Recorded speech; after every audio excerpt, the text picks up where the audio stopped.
ವೀಕ್ಷಕರೇ ನಮಸ್ಕಾರ. ನಾನು ನಿಂತಿರೋ ಜಾಗ ಮೈಸೂರಿನ ರಾಮಕೃಷ್ಣ ನಗರ. ಯಾಕೆ ಇಲ್ಲಿ ಬಂದಿದ್ದೀನಿ ಅಂತ ನಿಮ್ಗೆ ಆಶ್ಚರ್ಯ ಆಗಬಹುದಲ್ಲ. ಗೆಳೆಯರೆ, ಈ ಜಾಗ ರಾಮಕೃಷ್ಣ ಪರಮಹಂಸರ ಹೆಸರಲ್ಲಿದ್ದರೂ ಕೂಡ ನಟನೆಯಲ್ಲಿ ಪರಮಹಂಸರ ವಿವೇಕಾನಂದರ ಎತ್ತರಕ್ಕೆ ಬೆಳಿಬೇಕು ಅನ್ನೋ ಮಹದಾಶಯವನ್ನು ಇಟ್ಕೊಂಡು ಒಬ್ಬ ವಿಶಿಷ್ಟವಾದ ವ್ಯಕ್ತಿ ಈ ಜಾಗದಲ್ಲಿ ಒಂದು ರಂಗಶಾಲೆಯನ್ನು ತೆರೆದಿದ್ದಾರೆ. ಆ ಶಾಲೆಯ ವಿಶಿಷ್ಟತೆ ಏನು, ಅಲ್ಲಿರೋ ಮೂಲ ಸೌಲಭ್ಯಗಳೇನು, ರಂಗಭೂಮಿಗೆ ಇವರ ಕೊಡುಗೆ ಏನು, ಇದೆಲ್ಲವನ್ನು ಇವತ್ತು ನಾವು ತಿಳ್ಕೊಳ್ಳಿಕ್ಕೆ ಬಂದಿದ್ದೀವಿ ಮೈಸೂರಿಗೆ. ಅವ್ರನ್ನೂ ಕೂಡ ನಾವು ಭೇಟಿ ಮಾಡ್ತಿದ್ದೀವಿ. ನಟನಾ ರಂಗಶಾಲೆ ಅಂತ ಇದ್ರ ಹೆಸರು. ಆಲ್ಮೋಸ್ಟ್ ಅಲ್ಲಿ ಕೇಳಿರ್ತೀರಿ.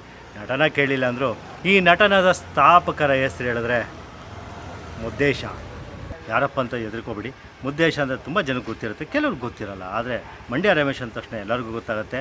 ಯಾವುದದು ನಮ್ಮ ಕ್ವಾರಣ್ಯ ನೀಡವ್ವ ಕೊಡುಗಲ್ಲ ಮಾದೇವನಿಗೆ, ಅಲ್ಲಿಂದ ಶುರುವಾಗಿದ್ದು ಈಗ ಇಲ್ಲಿವರೆಗೂ ನಟನಾ ರಂಗಶಾಲೆವರೆಗೂ ಅವರಷ್ಟು ಜರ್ನಿನ ನಾವು ಕೇಳಲಿಕ್ಕೆ ತಿಳ್ಕೊಳ್ಳಿಕ್ಕೆ ಬಂದಿದ್ದೀವಿ. ಮೊದಲು ಅವಳು ನಟನಾ ರಂಗಶಾಲೆ ಹೇಗಿದೆ, ಇಲ್ಲಿಯ ಸ್ಥಾಪನೆ ಹೇಗಾಯಿತು, ಎಷ್ಟು ಕಷ್ಟಪಟ್ಟರು, ಇವತ್ತು ಎಷ್ಟರ ಮಟ್ಟಿಗೆ ಅದು ಯಶಸ್ವಿಯಾಗಿ ತನ್ನ ಕಾರ್ಯಾಚರಣೆಯನ್ನು ನಡೆಸ್ತಿದೆ ಅನ್ನೋದನ್ನು ಕೂಡ ನಾವು ತಿಳ್ಕೊಳ್ಳೋಣ. ಬನ್ನಿ, ರಮೇಶ್ ಅವ್ರನ್ನ ಭೇಟಿ ಮಾಡೋಣ. ನೋಡಿ, ಇದೇ ನಟನಾ ರಂಗಶಾಲೆ. ಹಸಿರು ಪರಿಸರ, ಪ್ರಶಾಂತವಾದ ಏರಿಯಾ. ಬನ್ನಿ ವೀಕ್ಷಕರೇ, ರಮೇಶ್ ಅವರು ಕಾಯ್ತಾ ಇರ್ತಾರೆ. ಅವ್ರನ್ನ ಭೇಟಿ ಮಾಡೋಣ. ನಿಮಗೆಲ್ಲರಿಗೂ ಅವರ ಮನದಾಳದ ಮಾತುಗಳನ್ನು ಹಂಚ್ಕೊಳ್ಳಿಕ್ಕೆ ನಾವು ಒಂದು ವೇದಿಕೆಯನ್ನು ಕಲ್ಪಿಸ್ಕೊಳ್ತಾ ಇದ್ದೀವಿ. ಬನ್ನಿ, ಖಂಡಿತ.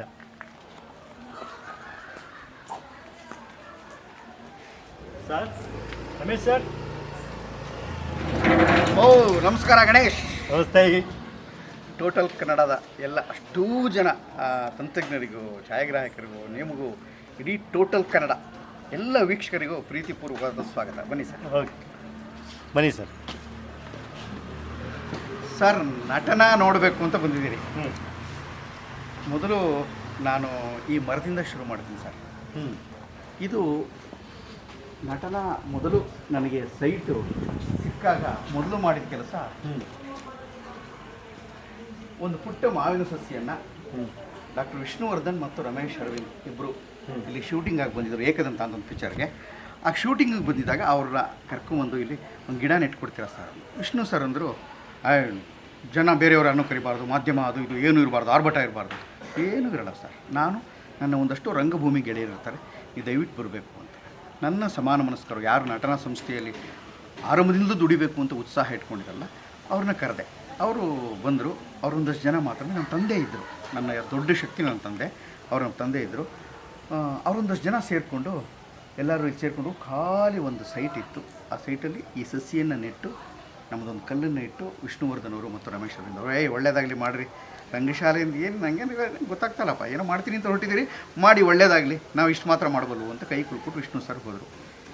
ಇವತ್ತು ಆ ಮಾವಿನ ಮರ ಹೀಗಾಗಿದೆ ಸರ್. ಈ ಮಾವಿನ ಮರದ ವಿಶೇಷ ಏನು ಅಂತಂದರೆ 2 ವರ್ಷಕ್ಕೊಂದು ಸಲ ಫಲ ಬಿಡ್ತದೆ. ಅದು ಎಷ್ಟು ಸಿಹಿಯಾಗಿದೆ ಅಂತಂದರೆ ವಿಷ್ಣುವರ್ಧನ್ ಅಭಿನಯವನ್ನು ಮತ್ತು ನೀವು ರಮೇಶ್ ಅರವಿಂದ್ ಅಭಿನಯವನ್ನು ನೋಡಿದಾಗ ಎಷ್ಟು ಸಂತೋಷ ಪಡ್ತೀರಿ, ಅಷ್ಟು ಸಂತೋಷ ಆಗ್ತದೆ. ಅಷ್ಟು ಸಿಹಿಯಾಗಿರುತ್ತೆ, ಅಷ್ಟು ಚೆಂದ ಇರ್ತದೆ, ಅಷ್ಟು ಶೇಡ್ಸ್ ಇರ್ತದೆ, ಅಷ್ಟು ವೈವಿಧ್ಯಮಯವಾಗಿರ್ತದೆ. ಇದು ತುಂಬ ಖುಷಿ ಕೊಡೋ ಸಂಗತಿ. ನನಗೆ ಬಹುಶಃ ನಾನು ಚಿಕ್ಕಂದಿಂದ ತುಂಬ ಪ್ರೀತಿ ಮಾಡಿದಂಥ ರಾಜ್ಕುಮಾರ್ ನನ್ನ ಮರವನ್ನು ನೆಟ್ಟಿದ್ದು, ವಿಷ್ಣುವರ್ಧನ್ ನನ್ನ ಗಿಡವನ್ನು ನೆಟ್ಟಿದ್ದು, ಮತ್ತು ಅದಕ್ಕೆ ನೀರು ಹಾಲು ಎರಡು ಇದ್ದು ರಮೇಶ್ ಅರವಿಂದು ಎಲ್ಲ ತುಂಬ ಸೂಕ್ಷ್ಮಜ್ಞರು ನನ್ನ ಜೊತೆ ಸೇರಿಕೊಂಡಿದ್ದಾರೆ. ಅವರೆಲ್ಲರ ಆಶೀರ್ವಾದದಿಂದ ಇದು ಏನಾದ್ರು ಕೆಲಸ ಆಗ್ತದೆ ಅಂತ ಅಂದ್ಕೋತೀನಿ ಸರ್. ಹಾಗಾಗಿ ಇದು ಆರಂಭ. ಹೌದು ರಮೇಶ್ ಅವರೇ, ಇದು ಯಾವ ಮಾವಿನ ತಳಿ ಇದು ಸರ್? ಈ ಕಲಾವಿದರಿಗೆ ಕಲೆಯ ತಳಿ ಅಷ್ಟೇ. ಇಷ್ಟು ಚೆನ್ನಾಗಿ ಸಿಹಿಯಾಗಿದ್ದ ಮೇಲೆ ವಿಷ್ಣು ಸರು ರಮೇಶ್ ಅರವಿಂದು ಎಲ್ಲ ಇದಕ್ಕೆ ನನ್ನ ಜೊತೆಗೆ ನಿಂತು ಅಂದಮೇಲೆ ಯಾವುದೋ ಒಳ್ಳೆಯ ತಳಿನೇ ಇರಬೇಕು. ಇಲ್ಲ ಅಂತಂದರೆ ಯಾವುದೋ ಇದಾಗಿದ್ದರೆ ಬಹುಶಃ ವರ್ಕೌಟ್ ಆಗ್ತಾ ಇಲ್ಲ ಅನ್ಕೋತೀನಿ. ಬಟ್ ನನಗೆ ಅದೆಲ್ಲ ಏನು ಗೊತ್ತಾ ಸರ್, ನಾನೊಬ್ಬ ತೀರಾ ಸಾಮಾನ್ಯರಲ್ಲಿ ಸಾಮಾನ್ಯವಾದ ಮನುಷ್ಯ. ಹಣ್ಣು ಬಿಡುತ್ತೆ, ಒಂದು 4 ಜನಕ್ಕೆ ಕೊಡ್ತೀನಿ, ಹೆಚ್ಕೊಂಡು ತಿಂತೀನಿ, ಸಂತೋಷ ಆಗುತ್ತೆ. ಮೊದಲನೇ ಹಣ್ಣು ದೇವ್ರ ಮುಂದೆ ಇಡ್ತೀನಿ, ಮಿಕ್ಕಿದ್ದೆಲ್ಲ ಹಂಚ್ಕೊಂಡು ತಿನ್ಕೊಂಡು ಸಂತೋಷವಾಗಿ ಪ್ರತಿ ವರ್ಷವೂ ಸಾಮಾನ್ಯವಾಗಿ ಅದೊಂದು ಪದ್ಧತಿ. ಬಹುಶಃ ನಿಮ್ಮ ಮಾತಿನ ಅರ್ಥ ಈಗೂ ತಿಳ್ಕೊಬೋದು. ನಾಟಕ ಮುಖ್ಯ, ಪ್ರೇಕ್ಷಕರು ಮುಖ್ಯ, ನಾಟಕದ ಸ್ವಾದ ಆಗಬೇಕು, ಪಂಥ ಕಟ್ಕೊಂಡು ಏನಾಗಬೇಕು ಅಂತೀರಾ? ಸುತ್ತಿ ಬಳಸಿ ಅಲ್ಲಿಗೆ ಬಂದ್ರಿ. ಓಕೆ ಗೆಳೆಯ, ಇದು ಒಂದು ಪುಟ್ಟ ಟಿಕೆಟ್ ಕೌಂಟ್ರು. ಬರ್ತಿದ್ದಂಗೆ ಟಿಕೆಟ್ ತಗೋತಾರೆ ಜನ, ಹೊರಗಡೆಯಿಂದ ತಗೊಂಡು ಇಲ್ಲಿ ಒಳಗಡೆ ಬರ್ತಾರೆ. ಮತ್ತು ಇದಕ್ಕೆ ಮುಂಚೆ ಇಲ್ಲಿ ಗೆಳೆಯ, ಹೌದು, ಟಿಕೆಟ್ ಕೌಂಟ್ರ್ ಅಂತ ಹೇಳಿದ್ರಿ. ಉಚಿತವಾಗಿ ನಾಟಕಗಳನ್ನು ತೋರಿಸಿ ಯಾವುದೇ ಕಾರಣಕ್ಕೂ ಇಡಬಾರ್ದು. ಯಾರೇ ಉಚಿತವಾಗಿ ನಾಟಕ ತೋರಿಸ್ತಾ ಇದ್ದಾರೆ ಅಂತಂದರೆ ಅವರು ಒಟ್ಟು ರಾಷ್ಟ್ರಕ್ಕೆ ಮಾಡ್ತಾ ಇರೋ ಒಂದು ದೊಡ್ಡ ಮೋಸ, ಅಪರಾಧ. ಯಾಕೆ ಇಡುವಾಗಿ ಮಾಡಬಾರ್ದು ಅಂತಂದರೆ ಪ್ರತಿಯೊಂದಕ್ಕೂ ಈ ಜಾಗದಲ್ಲಿ ಕಿಮ್ಮತ್ತಿದೆ ಅಂತ ಗೊತ್ತಾಗಬೇಕು ಅಂದರೆ ಉಚಿತವಾಗಿ ಏನು ಸಿಗುತ್ತೆ ಅನ್ನೋದಾಗಬಾರ್ದು. ಅದು ದುಡ್ಡು ಕಟ್ಟಬೇಕು ಸರ್. ಎಲ್ಲರಿಗೂ ಈಸಿಯಾಗಿ ಟಿ ವಿ ಸಿಗ್ತಾ ಇಲ್ಲ. ನೀವು ತಿಂಗಳಿಗೊಂದ್ಸರಿನೋ ವರ್ಷಕ್ಕೊಂದ್ಸರಿನೋ ಚಾನಲ್ ಇದು ಕಟ್ತಿರಲ್ಲ, ನೀವು ಕೇವಲ ಕಟ್ತಿರಲ್ಲ, ಅದರಲ್ಲಿ ಒಂದು ಪಾಲು ಹೋಗುತ್ತೆ ಅಷ್ಟೇ. OTT ಈಸಿ ಅಲ್ಲ, ಯಾವುದು ಸುಲಭವಾಗಿ ದಕ್ಕಲ್ಲ. ಸೂರ್ಯ ಚಂದ್ರ ಕೂಡ ಸುಲಭವಾಗಿ ದಕ್ತಾ ಇಲ್ಲ. ಇವತ್ತು ಸೂರ್ಯನ ಡೈರೆಕ್ಟ್ ತೊಗೊಂಡ್ರೆ ಭಾಳ ಬಿಸಿಲಾಗುತ್ತೆ ಅಷ್ಟೇ. ನೀವು ಅದನ್ನು ಸೋಲಾರ್ ಶೀಟ್ಗಳನ್ನ ಹಾಕಿ ಅದಕ್ಕೆ ದುಡ್ಡು ಕಟ್ಟಿ ಎಲ್ಲ ಮಾಡ್ಕೊಂಡು ಆದಮೇಲೆ ಮತ್ತೆ ಅದರದ್ದು ರೀಕ್ರಿಯೇಷನ್ ಗೊತ್ತಾಗುತ್ತೆ ಅಲ್ವಾ, ಅದ್ರ ಶಕ್ತಿ ಏನು ಸೋಲಾರನ್ನ ಹೆಂಗೆ ಬಳಸ್ಬೋದು ಅಂತ. ಹಾಗಾಗಿ ಸೂರ್ಯ ಚಂದ್ರನದು ಮೌನವನ್ನು ಆಸ್ವಾದಿಸೋಕ್ಕೆ ಎಲ್ಲೋ ಇಡೀ ಹಳ್ಳಿಲೆಲ್ಲ ಫ್ರೀಯಾಗಿದ್ದರೂ ಆಗಲ್ಲ. ನಾವು ಯಾವುದೋ ಅದಕ್ಕೊಂದು ವ್ಯವಸ್ಥೆ ಮಾಡ್ಕೋಬೇಕಾಗುತ್ತೆ, ಅದಕ್ಕೊಂದು ಕಿಮ್ಮತ್ತು ಕೊಡಬೇಕಾಗುತ್ತೆ. ಕಿಮ್ಮತ್ತು, ಅದು ಕಲೆಗಿರುವ ಕಿಮ್ಮತ್ತು. ಒಂದೊಮ್ಮೆ ಉಚಿತವಾಗಿ ತೋರಿಸಿದ ತಕ್ಷಣ ಎಲ್ಲ ಸಲಹಿಸು ಅಂತ ಅನಿಸುತ್ತೆ, ಎಲ್ಲ ಸುಲಭ ಅನಿಸುತ್ತೆ. ಅದಕ್ಕೊಂದು ಬೆಲೆ ಅಂತ ಇದ್ದರೆ ಅವಾಗ ಒಂಚೂರು ಜವಾಬ್ದಾರಿ ಇರುತ್ತೆ, ಕಾಳಜಿ ಇರುತ್ತೆ. ಅದಕ್ಕೆ ಟಿಕೆಟನ್ನು 2 ಪೈಸೆ ಇಡ್ತಿರೋ, 5 ಪೈಸೆ ಇಡ್ತಿರೋ, 10 ರೂಪಾಯಿ ಇಡ್ತಿರೋ, ₹1,00,000 ಇಡ್ತಿರೋ, ಎಷ್ಟು ಬೇಕಾದ್ರೂ ಇಡ್ಬೋದು. ಅದು ನೀವು ಸೇರಿದ್ದು, ಅದು ನನ್ನ ಬಗ್ಗೆ ಅಭ್ಯಂತರ ಇಲ್ಲ. ಆದರೆ ಟಿಕೆಟ್ ಇಟ್ಟೇ ನಾಟಕವನ್ನು ಮಾಡುವುದು ಪದ್ಧತಿ ಮಾಡಬೇಕು ಅನ್ನೋದು ನನ್ನ ಮಾತು ಮಾತ್ರ ಅಲ್ಲ, ನನ್ನ ಗುರುಗಳಾದಂಥ ಕಾರಂತರು ಯಾವಾಗಲೂ ಹೇಳ್ತಾ ಇದ್ದ ಮಾತು. ರಂಗಾಯಣ ಶುರುವಾದಾಗ ಇವತ್ತಿಗೂ ಮೊದಲ ಟಿಕೆಟ್ ಬೇರೆ ₹2 ಸರ್. ನಾನೇ ಸಾಕ್ಷಿ, ನಾನೇ ಹರಿದು ಕೊಡ್ತಾ ಇತ್ತು. ನಾನೇ ಟಿಕೆಟಲ್ಲೂ ನಿಂತ್ಕೊಳ್ತಾ ಇದ್ದೆ. ಆಮೇಲೆ ಮತ್ತೋಗಿ ಆ್ಯಕ್ಟ್ ಮಾಡ್ತಾಯಿದ್ದು. ಕಾರಂತ ಇದನ್ನು ಕಳಿಸ್ಕೊಟ್ಟಿದ್ದು ₹2 ಇಟ್ಟಿದ್ದು. ಇವತ್ತದು 2,000 ಆಗಿರ್ಬೋದು, ದೊಡ್ಡ ದೊಡ್ಡ ನಾಟಕಗಳೆಲ್ಲ ಆದಾಗಲ್ಲ. ಅದಕ್ಕೆ ಈಗ ಕೆಲವು ಪ್ರೇಕ್ಷಕರದ್ದು ಒಂದು ಆರೋಪನೆ ಏನಿದೆ ಅಂತ ಹೇಳಿದ್ರೆ, ಇವ್ರು ₹200 ₹250 ಇಟ್ಬಿಡ್ತಾರೆ, ಸಿನಿಮಾನೇ ನೋಡ್ಕೊಂಬಂದ್ಬಿಡ್ತೀವಿ ಮಲ್ಟಿಪ್ಲೆಕ್ಸಲ್ಲಿ, ಅದು ಅಷ್ಟು ವರ್ತ ಅಂತ ಒಂದಷ್ಟು. ಸರ್, ಒಂದು ಸಿನಿಮಾ ಒಂದ್ಸಲಿ ಪ್ರಿಂಟ್ ಹಾಕಿದ್ಮೇಲೆ ಪರದೆ ಮೇಲೆ ಸಾವಿರಾರು ಜನ ಒಟ್ಟಿಗೆ ಜಗತ್ತಿನ ಮೂಲೆಯಲ್ಲಿ ಒಂದೇ ಸಲ ನೋಡ್ಕೋಬೋದು. ಇಲ್ಲಿ 30-35 ಜನ 3 ತಿಂಗಳ ಕಾಲ ಹಗಲು ರಾತ್ರಿ ಬೇರೆ ಬೇರೆ ಎಲ್ಲ ಮನಸ್ಸುಗಳನ್ನ ಒಗ್ಗೂಡಿಸ್ಕೊಂಡು ಊಟ, ತಿಂಡಿ, ನಿದ್ದೆ ಎಲ್ಲವನ್ನು ಸಿಗುತ್ತೋ ಸಿಗದೇ ಇರೋ ಸೇರಿಸ್ಕೊಂಡು ಮಾಡಿಕೊಂಡು ಒಬ್ರಿಗೊಬ್ರು ಅಡ್ಜಸ್ಟ್ ಮಾಡಿಕೊಂಡು ಮಾನಸಿಕ ಹೊಂದಾಣಿಕೆಯಿಂದ set, property, light, costume, makeup, ಪ್ರಚಾರ, ಸೌಂಡು, ಹಾರ್ಮೋನಿಯಮ್ಮು, ತಬಲಾ ಈ ಎಲ್ಲವನ್ನೂ ಹೊಂದಿಸ್ಕೊಂಡು ಅಷ್ಟಕ್ಕೂ ದುಡ್ಡು ಹಾಕು ಹಗಲು ರಾತ್ರಿ ಕಷ್ಟಪಡುವಂಥ ಜೀವಂತ ಮಾಧ್ಯಮ ನಿಮ್ಮ ಎದುರಿಗೆ ನಡೀತಾ ಇದೆ, ಘಟಿಸ್ತಾ ಇದೆ. ಅದು ಅದಕ್ಕೆ ಹೆಚ್ಚು ಕಿಮ್ಮತ್ತು ಕೊಡಬೇಕು. ಒಂದು ಬರೀ ನೆರಳಿರು ಬೆಳಕಿನ ನಾಟಕ ಮಾತ್ರ ದುಡ್ಡು ಕೊಡಬೇಕು. ದುಡ್ಡು ಯಾವುದು ಕೊಡಬೇಕು ಕಡೆಗೆ ಮನುಷ್ಯನಿಗೆ ತೋರಿಸ್ಬೇಕಾದ ಗೌರವ. ಅದು ನಾಟಕದ ಖರ್ಚು ಎಷ್ಟಾಗಿದೆ? ಪ್ರತಿ ಶೋ ಕೂಡ ರೀಕ್ರಿಯೇಟ್ ಮಾಡಲೇಬೇಕಲ್ಲ? ಪ್ರತಿ ಶೋ ರೀಕ್ರಿಯೇಟ್ ಮಾಡಬೇಕು. ಹೌದು, ಪ್ರತಿ ಶೋ ರೀಕ್ರಿಯೇಟ್ ಮಾಡಬೇಕು, ಹೊಸದು. ಸರ್, ಈ ಜಗತ್ತಿನಲ್ಲಿ ರಂಗಭೂಮಿಗೆ ಪರ್ಯಾಯನೇ ಇಲ್ಲ ಸರ್. ಯಾರು ಎಷ್ಟು ಹೇಳಿದ್ರು ನಾನು ಒಪ್ಪಲ್ಲ. ಯಾಕೆಂದರೆ ಇದು ಜೀವಂತ ಕಲೆ. ಇದಕ್ಕಿರುವಂಥ ಶ್ರೇಷ್ಠತೆ ಬಗ್ಗೆ ಮತ್ತೊಬ್ಬ ಮಾತಾಡೋ ಹಾಗೆ ಇಲ್ಲ ಸರ್. ಯಾಕೆ ಅಂತಂದರೆ ಎಲ್ಲ ಕಲೆಗಳು ಶ್ರೇಷ್ಠವೇ. ಪ್ರತಿಯೊಂದು ಸಾಹಿತ್ಯವೂ ಅದ್ಭುತವೇ, ಪ್ರತಿಯೊಂದು ಜೀವನ ನಡವಳಿಕೆಯೂ ಅದ್ಭುತವೇ, ಎಲ್ಲ ಧರ್ಮವೂ ಶ್ರೇಷ್ಠವೇ. ಆದರೆ ನನಗೆ ರಂಗಭೂಮಿ ಯಾಕೆ ಅಂತಂದರೆ ಅಂತಂದರೆ ರಂಗಭೂಮಿಯಲ್ಲಿ ಬೇರೆ ಒಂದು 30-40 ಆತ್ಮಗಳನ್ನು ಒಟ್ಟಿಗೆ ಸೇರಿಸೋದಿದೆಯಲ್ಲ, ತುಂಬ ಕಷ್ಟದ ಕೆಲಸ ಸರ್ ಇದು. ಯಾಕೆಂದರೆ ನೀವು ಬಂದು ಪರಿಸರ, ಹಿನ್ನೆಲೆ, ನಿಮ್ಮ ಮನೆತನ, ನಿಮ್ಮ ನಡವಳಿಕೆ, ನೀವು ನಡ್ಕೊಂಬಂದು ನೀವು ಹಾಕಿರೋ ಬಟ್ಟೆ, ನಿಮ್ಮ ಸ್ಕಿನ್ ಟೋನ್ ಬೇರೆ, ಅವ್ರ ಸ್ಕಿನ್ ಟೋನ್ ಬೇರೆ, ಅವ್ನ ಸ್ಕಿನ್ ಟೋನ್ ಬೇರೆ, ನನ್ನ ಸ್ಕಿನ್ ಟೋನ್ ಬೇರೆ, ನಮ್ಮೆಲ್ಲ ಸ್ಕಿನ್ ಟೋನ್ ಬೇರೆ, ನಮ್ಮ ಚಹರೆಗಳು ಬೇರೆ, ನಮ್ಮ ಭಾಷೆಗಳು ಬೇರೆ. ಆದರೆ ಒಟ್ಟಿಗೆ ಸೇರ್ಕೊಂಡು ನಾಟಕ ಕರಿತೀವಿ ಅನ್ನೋದು ಇಡೀ ಪ್ರಪಂಚ ಒಟ್ಟಾಗಿ ಬದುಕುವ ಕಲೆಯ ಸಂಕೇತ ಅಂತ ಭಾವಿಸ್ತೀನಿ. ಈ ಕಲೆ ಕಮರ್ಷಿಯಲ್ ಸಿನಿಮಾ ಥರ ಅಥವಾ ಅಲ್ವಾ ಸರ್? ಇದು ಕಮರ್ಷಿಯಲ್.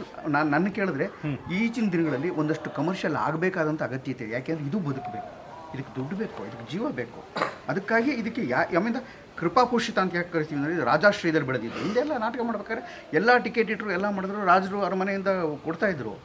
ಇವತ್ತು ರಾಜರು ಅರಮನೆಯಿಂದ ಕೊಡೋಕ್ಕಾಗಿದ್ರೆ ಸರ್ಕಾರಕ್ಕೆ ಕೊಡಬೇಕು. ಸರ್ಕಾರಕ್ಕೆ ಯಾಕೆ ಕೊಡಬೇಕು? ನಾವು ಟ್ಯಾಕ್ಸ್ ಕೊಟ್ಟಿದ್ದೀವಿ, ಬೇರೆ ದುಡ್ಡೆಲ್ಲ ಸರ್ಕಾರಕ್ಕೆ ಕೊಡ್ತಾ ಇರೋದು. ಸರ್ಕಾರ ನಾನು ಕನ್ನಡ ಆ್ಯಂಡ್ ಕಲ್ಚರ್ ಡಿಪಾರ್ಟ್ಮೆಂಟೋ, ಸೆಂಟ್ರಲ್ ಗೌರ್ಮೆಂಟೋ, ಮತ್ತೊಂದೇನೋ ಯಾಕೆ ಕೊಡಬೇಕು ಅಂತ ಬಯಸ್ತೀನಿ ಅಂತ ಅಂದರೆ, ಅದಕ್ಕೆ ನಿಜವಾದ ಕಾರಣ ಇದೆ.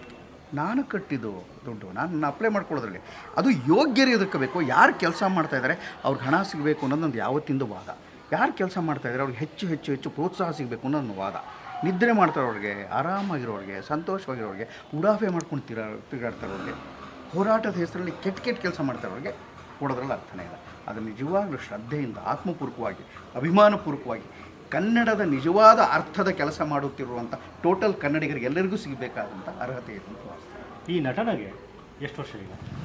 20ನೇ ವರ್ಷ ಸರ್. 2 ದಶಕಗಳು ಕಂಪ್ಲೀಟ್ ಆಗ್ತಾ ಇದೆ. 2 ದಶಕಗಳಲ್ಲಿ ಎಷ್ಟು ಸಾವಿರ ಜನ ಇಲ್ಲಿ ಪ್ರೇಕ್ಷಕರು ಬಂದು ಹೋಗಿದ್ದಾರೆ, ಕಲಾವಿದರು ಬಂದು ಹೋಗಿದ್ದಾರೆ ಸರ್? ನನ್ನ ತಂಡಗಳು ಬಂದು ಹೋಗಿದ್ದಾರೆ. ನಟನ ಒಂದು ಮನೆ ಹಾಲ್ನಲ್ಲಿ ಶುರುವಾಯಿತು ಸರ್. 2030 ಹಾಲ್ ಮೇಲೆ ಕಾರಂತ ರಂಗಮನೆ ಅನ್ನೋ ಒಂದು ಜಾಗದಲ್ಲಿ ಶುರುವಾಯಿತು. ಆಗ ಆ ಜಾಗ ಸಾಲ್ತಾ ಇರಲಿಲ್ಲ. ನನಗೆ ರಂಗಶಿಕ್ಷಣದ ಬಗ್ಗೆ ಅಭಿಮಾನ. ಫಸ್ಟು ರಂಗಶಿಕ್ಷಣ ಶುರು ಮಾಡಿದೆ.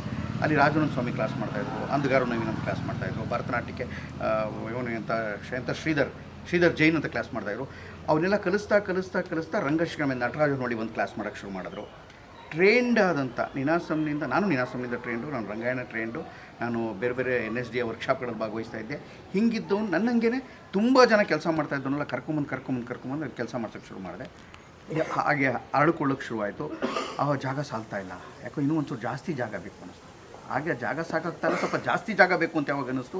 ಇನ್ನೊಂದು ಕಡೆಗೆ ಹೋದೆ, ಮತ್ತು ಅಲ್ಲೂ ಪುಟ್ಟ ಮನೆ ಸಾಕಾಗ್ತಾರೆ ಸರ್. ಹಾರ್ಮೋನಿಯಂ ಸೌಂಡ್ ಬೇಡ ಅನ್ನತ್ತೆ ಜಗತ್ತು ಸರ್, ತಂಬೂರಿ ಸೌಂಡ್ ಬೇಡ ಅನ್ನತ್ತೆ ಸರ್, ವಾಯ್ಸ್ ಎಕ್ಸೈಸ್ ಮಾಡಿದ್ರೆ ಬೇಡ ಸರ್, ಹುಡುಗಿ ಹಾಡ್ತಾಳೆ ಜೋರಾಗಿ, ಬೇಡ ಸರ್ ಅದು.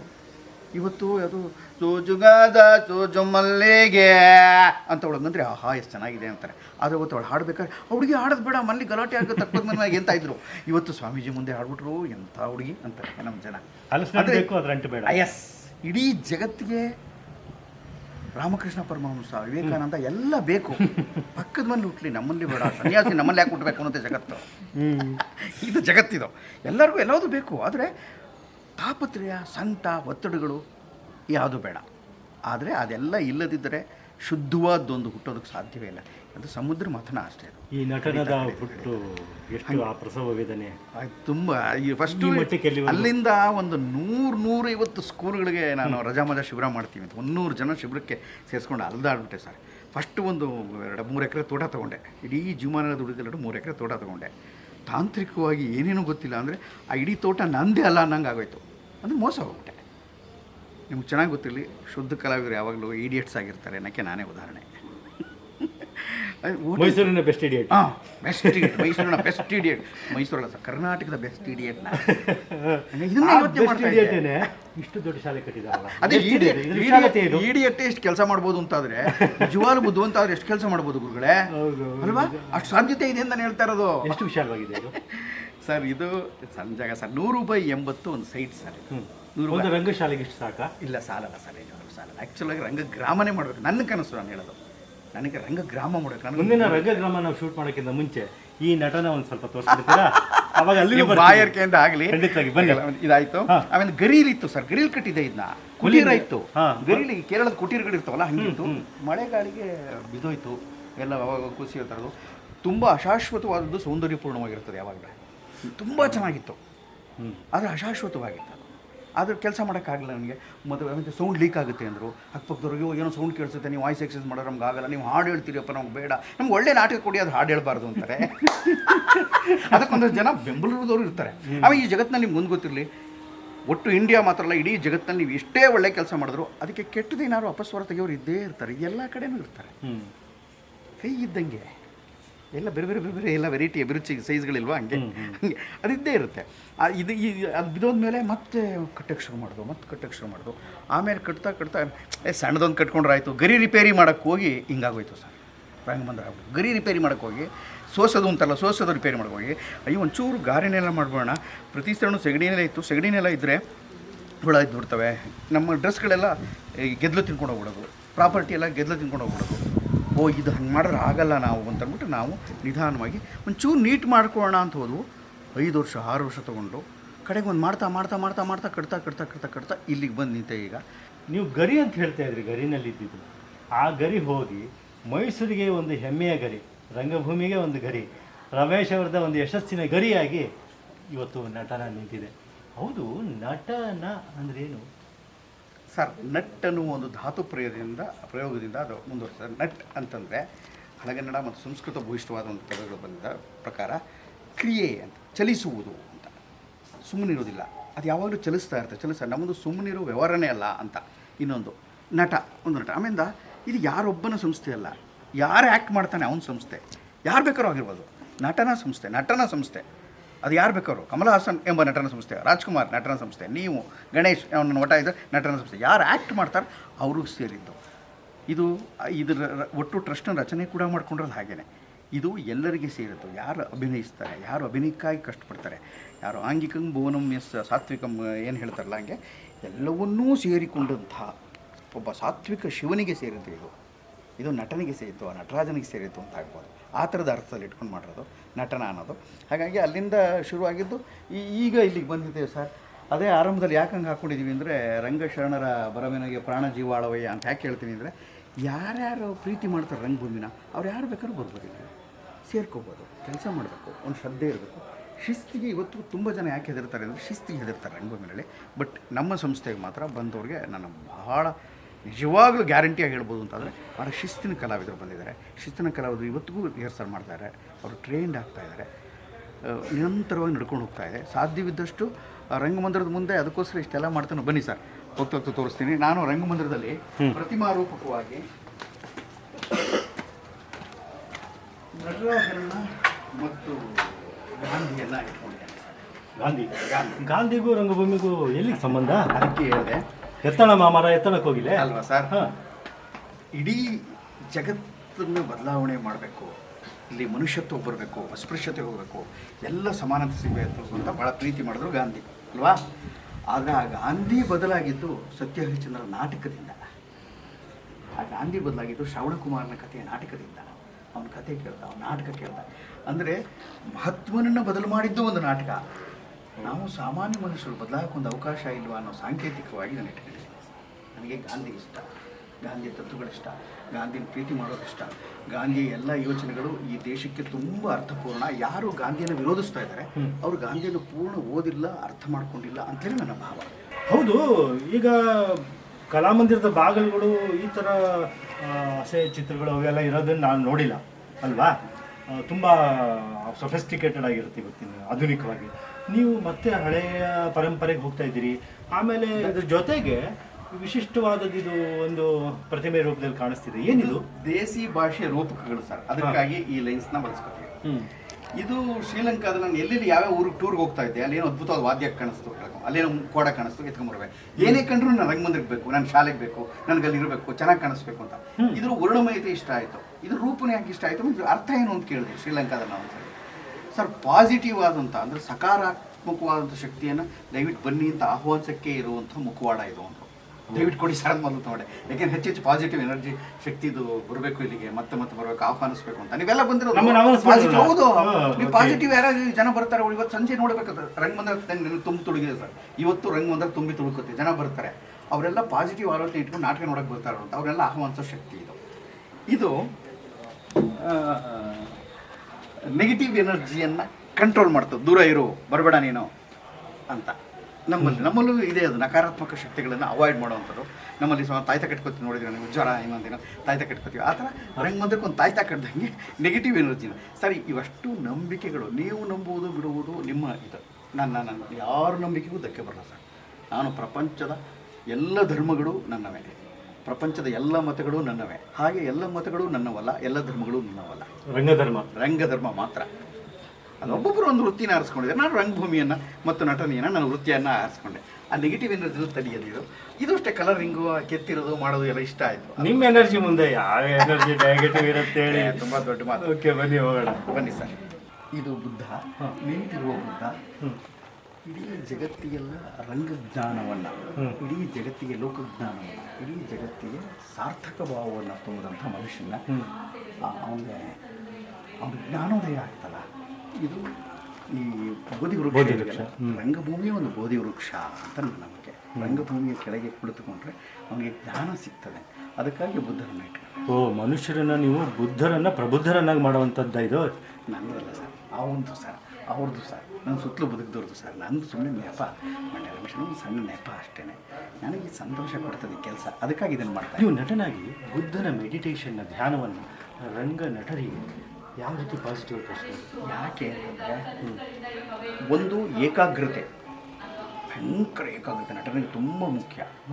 ನಟನಿಗೆ ಏಕಾಗ್ರತೆ ಎಷ್ಟು ಮುಖ್ಯವೋ ಅಷ್ಟೇ ತುಂಬ ಬೇಕಾಗಿರೋದು. ಅವನು ಪ್ರತಿ ಪದ ಮಾತನಾಡುವಾಗ ಆ ಮಾತಿನ ಅರ್ಥದ ಹಿಂದಿನ ಶಕ್ತಿ. ಸುಮ್ಮನೆ ಮಾತಾಡ್ತಾರಲ್ಲ ಬುದ್ಧ, ಒಂದು ಶಬ್ದ ಉಚ್ಚರಿಸೋದಕ್ಕೆ ಒಂದು ಅರ್ಥ ಇರ್ತದೆ. ಆಮೇಲಿಂದ ನಾನೆಲ್ಲ ಕೆಲಸವನ್ನು ಮಾಡಿದ್ಮೇಲೂ ಕಡೆಗೆ ಧ್ಯಾನದ ಮೂಲಕ ಇಡೀ ಜಗತ್ತಿನ ಎಲ್ಲ ಸಂತೋಷವನ್ನು ಗಳಿಸ್ಕೊಡ್ತೇನೆ. ಅವನ ಧ್ಯಾನ ಕೂತು ಮಾಡೋ ಧ್ಯಾನ ಅಲ್ಲ. ಮನೆಗೆ ಸುತ್ತ ಯಾರೋ ಸಾಸಿವೆ ತಗೊಂಡ, ಇನ್ನೆಲ್ಲರೂ ಬುದ್ಧಿ ಮಾತಾಡೋದ, ಅಂಗುಲಿ ಮನನ್ನು ಬದಲು ಮಾಡ್ದ, ಜಗತ್ತನ್ನು ಬದಲು ಮಾಡ್ತಾ ಹೋದ. ರಂಗಭೂಮಿಯಲ್ಲಿ ಕೂಡ ನಾಟಕದ ಮೂಲಕ ಜನರನ್ನು ಬದಲಾವಣೆ ಮಾಡ್ತೀವಿ, ಒಳ್ಳೇದು ಹೇಳ್ತೀವಿ ಅನ್ನೋದೊಂದು ಭಾವ ಹೊತ್ತು ಹೊರಟಿದ್ದೀವಿ. ಆಗೋದು ಬಿಡೋದು ಬೇರೆ, ಅದು ಪ್ರಯತ್ನ ಇರ್ತದೆ. ಹಾಗಾಗಿ ರಂಗಭೂಮಿಗೆ ಬರೋರೆಲ್ಲರೂ ಬುದ್ಧನ ಆಶಯವನ್ನು ಹೊತ್ತುಕೊಂಡು, ಗಾಂಧಿಯ ಆಶಯವನ್ನು ಹೊತ್ತುಕೊಂಡು ಸರಳವಾಗಿ ಚಂದವಾಗಿ ಪ್ರೀತಿಯಿಂದ ಬದುಕಬೇಕಪ್ಪ, ಎಲ್ಲರನ್ನೂ ಒಟ್ಟಾಗಿ ರೂಪಿಸ್ಕೊಂಡು ಹೋಗಬೇಕು ಅನ್ನೋ ಆಶಯ ಹೊತ್ತು ಬರಬೇಕು ಅಂತ ನನ್ನ ಆಸೆ. ಆಯಿತು, ಆ ಆಶಯದಿಂದನೇ ಒಂದು ಪ್ರಯತ್ನದ ಹೆಜ್ಜೆಗಳನ್ನ ನಮ್ಗೆ ತೋರಿಸ್ತಾ ಹೋಗಿ.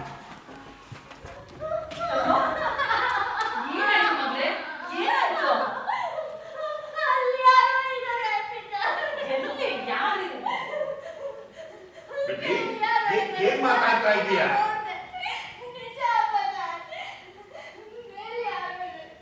ಏನಿಲ್ಲ, ಅಸಂಬದ್ಧವಾಗಿ ಮಾತಾಡ್ತಿದ್ದೀನಿ.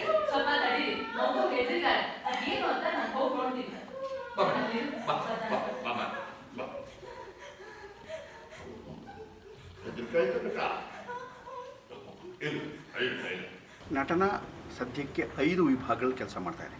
ನಿಜವಾಗಿ ಮಾಡ್ತಾ ಇರೋದು 7 ವಿಭಾಗ, 2 ತಾತ್ಕಾಲಿಕವಾಗಿ ಇಟ್ಕೊಂಡಿದ್ವಿ, ಇನ್ನು 5 ನಿರಂತರವಾಗಿ ನಡೀತಾ ಇದೆ.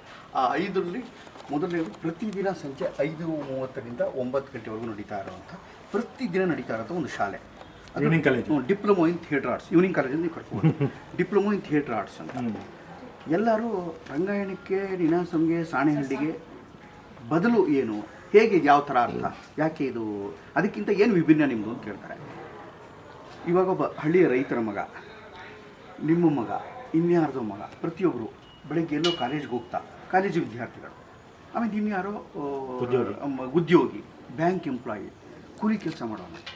ಲಾಸ್ಟ್ ಇಯರ್ ಬ್ಯಾಚಲ್ಲಿ ಒಬ್ಬ ನಮ್ಮ ರಸ್ತೆಯ ಕಸ ಗುಡಿಸೋನ್ ಮಗ ಇದ್ದ ಸರ್, ಇದ್ದ. ಅವನು ಬೆಳಗ್ಗೆಲ್ಲ ಕೆಲಸಕ್ಕೆ ಹೋಗಲೇಬೇಕು, ಹೊಟ್ಟೆ ಪಡೋ ಒಂದು ಪ್ರಶ್ನೆ, ಆದರೆ ಅವನಿಗೆ ಒಳ್ಳೆ ನಟ ಆಗಬೇಕು, ಒಳ್ಳೆ ನಾಟಕ ಮಾಡಬೇಕು ಅಂತ ಆಸೆ. ಅಂಥವನಿಗೆ ವೃತ್ತಿಪರತೆಯನ್ನು, ರಂಗಭೂಮಿಯಲ್ಲಿ ವೃತ್ತಿಪರತೆಯನ್ನು ಕಲಿಸ್ಕೊಡೋಕ್ಕೆ ಅವಕಾಶಗಳೇ ಇರಲಿಲ್ಲ. ಹಾಗೆ ಕರ್ನಾಟಕದ ಭಾಳ ಡಿಫ್ರೆಂಟ್ ಆದಂಥ, ಅಂದರೆ ಮೇಲ್ನೋಟಕ್ಕೆ ಹವ್ಯಾಸಿಗಳ ಥರ ಕಾಣಿಸ್ತಾರೋ, ಅದರ ಹವ್ಯಾಸಿ ಅಲ್ಲದ ವೃತ್ತಿಪರತೆಯನ್ನು ಹವ್ಯಾಸಿಗಳಿಗೆ ಹೇಳ್ಕೊಡುವಂಥ ಶಾಸ್ತ್ರೋಕ್ತವಾದಂಥ ರಂಗಭೂಮಿ ಶಾಲೆ ಒಂದು.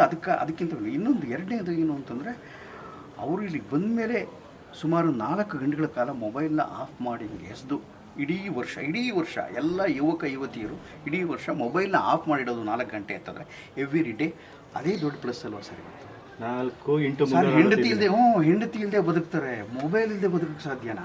ಬೇಡ ಅಂದು ಎಳಿತದೆ, ಬಾಬಾ ಸುಮ್ಮನೆ ಕೂತ್ಕಡೆ ನಿಂತ್ಕಡೆ, ಎಲ್ಲ ಶೂಟಿಂಗಲ್ಲಿ ನೋಡ್ತಾನೇ ಇರ್ತಾರೆ, ಮನೇಲಿ ನೋಡ್ತಾನೇ ಇರ್ತಾರೆ. ಇಲ್ಲಿ 4 ಗಂಟೆ ಇವಳೊಬ್ಳು ವಿದ್ಯಾರ್ಥಿ, ಈ ವರ್ಷದ ವಿದ್ಯಾರ್ಥಿನಿ, ಬೆಂಗಳೂರಿಂದ ಇಲ್ಲಿ ಕಲಿಯಕ್ಕೆ ಬಂದಿದ್ದಾಳೆ ಸರ್. ಅದು ಆಸಕ್ತಿ. ಈ ಥರದ್ದು ಯಾಕೆ ಕರೆದೆ ಅವಳನ್ನ ಅಂದರೆ, ಈ ವಯೋಮಾನದ ವಿದ್ಯಾರ್ಥಿನಿಯರು ಇಲ್ಲಿರೋದು ಅವರು. ಆಮೇಲೆ ಪ್ರತಿದಿನ ಶಾಸ್ತ್ರೋಕ್ತವಾದ ಕಲಿಕೆ ಅವ್ರಿಗೆ ಆಗ್ತಾ ಇರೋದು. ಇದನ್ನೇ ಮಕ್ಕಳಿಗೆ ಪ್ರತಿ ಶನಿವಾರ ಭಾನುವಾರ ಮಾಡ್ತೀವಿ ಸರ್. ಮಕ್ಕಳಿಗೆ ಶನಿವಾರ ಭಾನುವಾರ ಅಂತ ರಂಗಶಾಲೆ ಇದು ನಡೆಯುತ್ತೆ. ಮತ್ತು ಇದರ ಈ ಮೇಲಿನ ರಂಗಶಾಲೆಯಿಂದ ಪಾಸ್ಡ್ ಔಟ್ ಆಗಿ ಇಲ್ಲೇ ಉಳಿದು ಕೆಲಸ ಮಾಡ್ತೀನಿ ಮತ್ತೆ ನಾನು ಅನ್ನೋನ್ನ ರೆಪರ್ಟರಿ ಇಟ್ಕೋತೀವಿ. ಅವರು ಥ್ರೂಔಟ್ ಕರ್ನಾಟಕ ಟೂರ್ ಮಾಡ್ತಾರೆ, ಶೇರ್ಮೇಲ್ ನಾಟಕ ಮಾಡ್ತಾರೆ, ಇನ್ನೊಂದು ಕಡೆ ಎಲ್ಲರೂ ಮಾಡ್ತಾರೆ.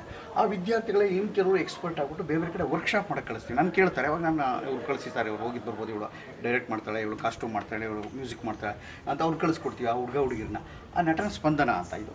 ಇನ್ನೊಂದು ರಜಾ ಮಜಾ ಅಂತ ಇಡೀ ವರ್ಷ ಏಪ್ರಿಲ್ನಲ್ಲಿ 1 ತಿಂಗಳ ಕಾಲ ಮಕ್ಕಳಿಗೆ ಕಂಸಾಳೆ, ವೀರಗಾಸೆ, ಪಡಕುಂತ, ಪೂಜಾ ಕುಣಿತ, ಕಂಗೀಲು, ಯಕ್ಷಗಾನ, ಕಂಸಾಳೆ ಎಲ್ಲ ಫೋಕ್ ಫಾರ್ಮ್ಗಳ ಜೊತೆಗೆ ಗುಬ್ಬಿ ಕಂಪ್ನಿ ನಾಟಕಗಳು, ಸುಬ್ಬಯ್ಯನಾಡು ಕಂಪ್ನಿ ನಾಟಕಗಳು, ಬೇರೆ ಬೇರೆ ಶಾಸ್ತ್ರೋಕ್ತ ಕಂಪ್ನಿ ನಾಟಕಗಳು ಏನು ಹೇಳ್ಕೊಡ್ತಾರೆ ಆ ಅಭಿನಯ ಶೈಲಿ. ಮತ್ತು ಇನ್ನೂ ದೊಡ್ಡ ವಿಶೇಷ ಅಂತಂದರೆ, ಆ ಮಕ್ಕಳಿಗೆ ನಮ್ಮ ಮಕ್ಕಳು ಹೆಂಗೆ ಹಾಡ್ತಾರೆ, ಅವರು ಎಷ್ಟು ಚಂದ ಹಾಡ್ತಾರೆ, ಎಷ್ಟು ಚಂದ ಆ್ಯಕ್ಟ್ ಮಾಡ್ತಾರೆ ಅಂದರೆ, ಸತತವಾಗಿ 3 ವರ್ಷ ಅಂತಾರಾಷ್ಟ್ರೀಯ ಮಟ್ಟದ ನಾಟಕ ಶಾಲೆಯಲ್ಲಿ NSDನಲ್ಲಿ ಜಸ್ನೇ ಬಚ್ಚವನಲ್ಲಿ ಭಾಗವಹಿಸಿ ಭಾಳ ಶ್ರೇಷ್ಠವಾದ ತಂಡ ಅಂತ ಹೆಸರು ತೊಗೊಂಬಂದಿದ್ದಾರೆ ಸರ್. ಅವರಲ್ಲಿರೋರೆಲ್ಲ ಇವತ್ತು ಸೂಪರ್ ಸ್ಟಾರ್ ಆಗಿದ್ದಾರೆ, ಹೀರೋಗಳಾಗ್ಬಿಟ್ಟಿದ್ದಾರೆ. ಅದು ತುಂಬ ಜನ ಇದ್ದಾರೆ. ಸ್ಟಾರ್ ಮೇಕರು ಒಂಥರ ಅದು ನಾನು ಮಾಡಿದ್ದಲ್ಲ, ಅವರು ಶ್ರದ್ಧೆಯಿಂದ ಅವರೇ ರೂಪಿಸ್ಕೊಂಡಿದ್ದು. ನಾನು ಯಾರು ನಾನು ಮಾಡಿದೆ ಅನ್ನೋದು ಅಹಂಕಾರ ಅಲ್ವಾ ಸರ್? ಆ್ಯಕ್ಟ್ ಮಾಡಿದ್ರು ಅವನು, ಕೆಲಸ ಮಾಡಿದ್ರು ಅವನು, ನಾನು ಪ್ರಚೋದಿಸಿದೆ ಅವರು. ನಾನು ಅವರ ಮನವನ್ನು ಅರಳಿಸುವ ಕೆಲಸ ಮಾಡಿದೆ, ಕೆರಳಿಸುವ ಕೆಲಸ ಮಾಡಲಿಲ್ಲ.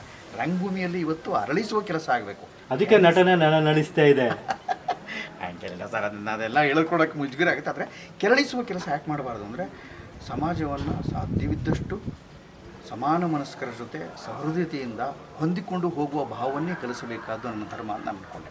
ಅದಕ್ಕೆ ಇದನ್ನು ಮಾಡ್ತಾರೆ. ನಿಮ್ಮ ನಟನದ ನಂದನವನದಲ್ಲಿ ಚಂದನವನಕ್ಕೆ ಮುಂದೆ ಬರ್ತಾರೋ ಏನೋ ನೋಡೋಣ.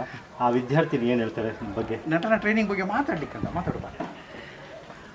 ನಟನ ಬಗ್ಗೆ ಹೇಳಬೇಕು ಅಂದರೆ ಫಸ್ಟ್ ಮುದ್ದೇಶನ್ ಬಗ್ಗೆ ಹೇಳಿ. ಓಕೆ, ಹೇಳ್ತೀನಿ. ಸರ್ರು ತುಂಬಾ ಒಳ್ಳೆ ನಮಗೆ ಟೀಚಿಂಗ್ ಹೇಳ್ಕೊಡ್ತಾರೆ, ಅರ್ಥಬದ್ಧವಾಗಿ ಕರೆಕ್ಟಾಗಿ ಹೇಳ್ಕೊಡ್ತಾರೆ. ನಾವು ಹೇಳ್ಕೊಡ್ತೀವಿ ಬನ್ನಿ ನಮ್ಮ ಶಾಲೆಗೆ. ಅದು ಅವ್ರದ್ದೇನೋ ಏನು ಸರ್ ಏನೋ ಮಾಡಿದಿರಲ್ಲ ಸರ್. ಅವ್ರು ಹಂಗೆ ಅಟ್ರಾಕ್ಟ್ ಮಾಡ್ತಾರೆ. ಅಂದರೆ ಇವಾಗ ಕಲಿಯೋವಾಗ ನಾವು ಒಂದೇನೋ ಮೆಂಟಾಲಿಟಿ ಇಟ್ಕೊಂಡ್ಬಂದ್ಬಿಟ್ಟಿರ್ತೀವಿ. ಬಟ್ ಇಲ್ಲಿ ಬಂದಾಗ ಅವೆಲ್ಲ ಬ್ರೇಕ್ ಮಾಡಿ ಅದನ್ನೆಲ್ಲ ನಾವು ಹೇಗೆ ತಿಳ್ಕೊಬೇಕು. ಇವಾಗ ನಾವು ಏನೇ ಒಂದು ಕಲಿಬೇಕು ಅಂದರೆ ನಾವೇನೋ ಒಂದು ಮೆಂಟಾಲಿಟಿಲಿ ಅಂದ್ಕೊಂಡಿರ್ತೀವಿ. ಬಟ್ ಇಲ್ಲಿ ಬಂದಾಗ ಅದು ಹಂಗಲ್ಲ, ಇದು ಹಿಂಗೆ ಅಂತ ನಮಗೆ ಎಲ್ಲೋ ಒಂದು ಕಡೆ ಆ ಥರ ಕೊಟ್ಟಾಗ ನಮಗೆ ಓಕೆ ನಮಗೀಗ ಅರ್ಥ ಆಗ್ತದೆ. ಒಬ್ರೊಬ್ರು ಹೇಗೆ ಅಂದರೆ ಓದೋಕ್ಕೆ ಬರದೇ ಇರೋರು ಇರ್ತಾರೆ, ಓದೋಕ್ಕೆ ಇಲ್ದಿರೋರು ಇರ್ತಾರೆ. ಬಟ್ ಅವ್ರಿಗೆಲ್ಲ ಇಂಟ್ರೆಸ್ಟ್ ಇರಲ್ಲ, ಇಂಥದ್ರಲ್ಲಿ ಇಂಟ್ರೆಸ್ಟು ತುಂಬ ಹೋಪ್ಸ್ ಇಟ್ಕೊಂಡ್ಬಂದ್ಬಿಡ್ತಾರೆ. ಬಟ್ ಅದನ್ನು ಹೇಗೆ ನೀವು ಬ್ಯಾಲೆನ್ಸ್ ಮಾಡಬೇಕು, ಹೇಗೆ ಹಿಂಗೆ ಇರಬೇಕು ಅನ್ನೋದನ್ನು ಅವರು ತುಂಬ ಚೆನ್ನಾಗಿ ಹೇಳ್ಕೊಡ್ತಾರೆ. ಸರ್ ಬಗ್ಗೆ ಹೇಳೋದೇನಿಲ್ಲ, ಅವ್ರು ಹೇಳ್ಕೊಡೋದೇ ನಮಗೆ ಖುಷಿ. ಅವರು ಬೈಯೋದು ಅಥವಾ ಅವ್ರಿಗೆ ಏನೇ ಪ್ರತಿಯೊಂದು ಇರ್ಬೋದು ಅಂದರೆ ಅಷ್ಟೇನಿಲ್ಲ. ಹೌದು ಕಲಿಯೋವಾಗ ಬಯಸ್ಕೋಬೇಕು, ಪ್ರತಿಯೊಂದು ಕೆಲಸನೂ ಮಾಡಬೇಕು ಅಂದರೆ ನಾವು ಶ್ರದ್ಧೆಯಿಂದ ಮಾಡಿದ್ರೇ ತಾನೇ ಅದು ನಮಗೆ ಬರೋದು ರಿಟರ್ನ್ಸ್ ಆಗಿ. ಸೊ ಅದಕ್ಕೆ ಸರ್ ಬಗ್ಗೆ ಹೇಳೋದ್ರಾದ್ರೆ ಸೂಪರ್ ಅವರು ನಮಗೆ ಹೇಳ್ಕೊಡ್ಬೇಕಾದ್ರೆ. ಸೊ ನಟನ ಬಗ್ಗೆ ಹೇಳಬೇಕು ಅಂದರೆ ಪ್ರಶಾಂತವಾಗಿರುತ್ತೆ ನಮಗೆ. ಸೊ ಏನು ಡಿಸ್ಟರ್ಬೆನ್ಸ್ ಇಲ್ಲದೆ, ಏನು ಸೌಂಡ್ಸ್ ಇಲ್ಲದೆ ನಮಗೆ ನೀಟಾಗಿ ಅದ್ರೊಳಗೆ ಇನ್ವಾಲ್ವ್ ಆಗೋ ಥರ ಇರುತ್ತೆ ಎನ್ವಿರಾನ್ಮೆಂಟ್ ಒಳಗಡೆ. ಸೊ ಟೀಚಿಂಗ್ಸು ಹಾಗೆ ತುಂಬಾ ಚೆನ್ನಾಗಿದೆ. ಇಲ್ಲಿ ನೀವು ಯಾವ ವಿಭಾಗಕ್ಕೆ ತುಂಬ ಕಾನ್ಸಂಟ್ರೇಟ್ ಮಾಡ್ತಾ ಇದ್ದೀರಿ? ನಟನೆನಾ, ಸಂಗೀತನ, ಕಾಸ್ಟ್ಯೂಮಾ? ನನಗೆ ನಾಟಕ ಅಂದರೆ ತುಂಬ ಇಷ್ಟ. ಯಾವುದೇ ಆಗಲಿ, ಕಾಸ್ಟ್ಯೂಮ್ಸ್ ಆಗಿರ್ಬೋದು, ಮೇಕಪ್ ಆಗಿರ್ಬೋದು, ಪ್ರತಿಯೊಂದನ್ನು ಅದನ್ನು ನೋಡ್ತಾ ಇದ್ರೆ ಸ್ಟೇಜ್ ಪರ್ಫಾರ್ಮೆನ್ಸ್ಗೆ ತುಂಬ ಅಟ್ರ್ಯಾಕ್ಟ್ ಆಗ್ತಾ ಇರತ್ತೆ. ಬೋಲ್ಡಾಗಿ ಮಾಡ್ಬೋದು ಇದೆಲ್ಲ ಏನು ಅನ್ನೋ ಥರ ಫುಲ್ಲು ಕಾನ್ಫಿಡೆನ್ಸ್ ಬರುತ್ತೆ. ಸೊ ನಾವು ಕಾಯ್ತಾ ಇದ್ವಿ ಇಷ್ಟು ದಿವಸ ಆಗ್ತಾಯಿದ್ದು ನಮಗೆ ಬಾಡಿ ಎಕ್ಸಸೈಸ್ಗಳಿಗೂ. ಇವಾಗ ನಾವು ಒಂದು ಪ್ರೊಡಕ್ಷನ್ ಸ್ಟಾರ್ಟ್ ಮಾಡಿದಾಗ ಎಷ್ಟು ಖುಷಿಯಾಗುತ್ತೆ ಅಂದರೆ ಅಷ್ಟು ಬೇಗ ಬಂದ್ಬಿಡ್ತಾ. ನನಗೆ ಇಲ್ಲಿ ನಟನ ಬಿಟ್ಟು 4 ತಿಂಗಳಾಗೋಗಿರೋ ನಟನ ನನಗೆ ಇನ್ನೂ ಎಕ್ಸ್ಟೆಂಡ್ ಆಗಲಿ, ಇಲ್ಲೇ ಇದ್ಬಿಡೋಣ ಅಂತ ಅನ್ಸೋಕ್ಕೆ ಸ್ಟಾರ್ಟ್ ಆಗಿಬಿಟ್ಟಿದೆ.